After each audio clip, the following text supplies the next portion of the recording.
I was probably 23, a school teacher. I had graduated from Occidental College, and I couldn't get to Newport fast enough. So there were Why? What was the attraction? there were Good-looking guys.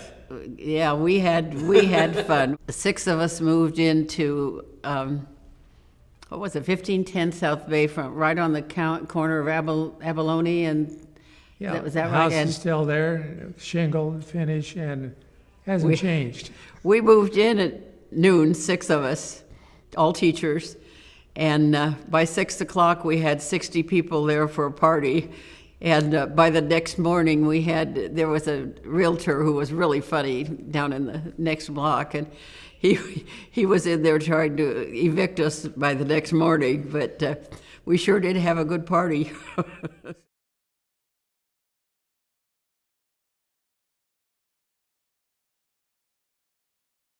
And you were a real estate guy. Yes, What kind? basically started out, bought a house on Lido before we were married and cleaned that up just a half a block back from the beach area.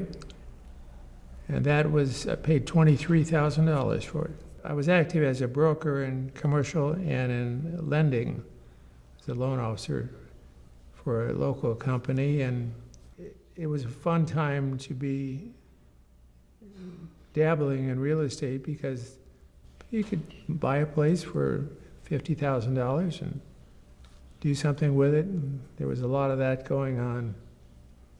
And I had an appointment to interview at the Irvine Company, and so I was all set for that Monday morning. I'd be out there for this interview.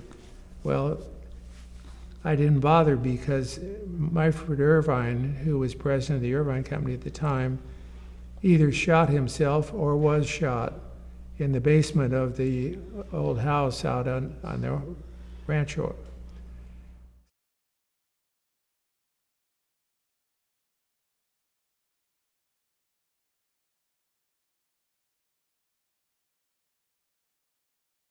There was another chapter in our life that was fun for a number of years. We went in the group that bought the Fun Zone, and there were a number of us there, and obviously they were people who liked fun, or they wouldn't have bought the Fun Zone. So Called it the Fun Zone. we must, I don't know, 15 years or something. Yeah. We must have been Yeah, part about a owners dozen there. of us that one fellow had worked there as a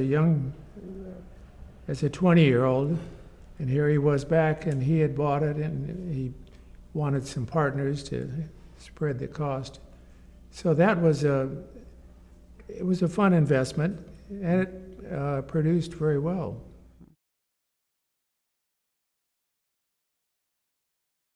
The adventurer's son, Chris, right? Mm-hmm.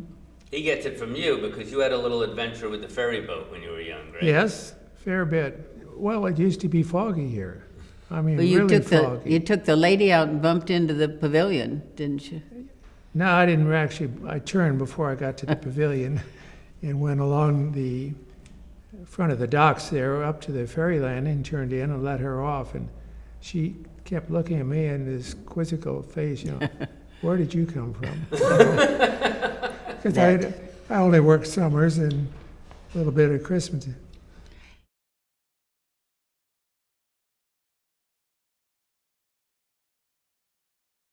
Sailing has been a good part of my activity and enjoying it.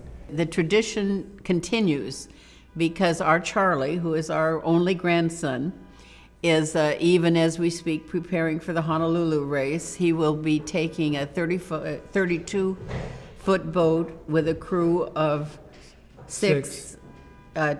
Two Six. girls and 4 guys, I Yes. believe it is.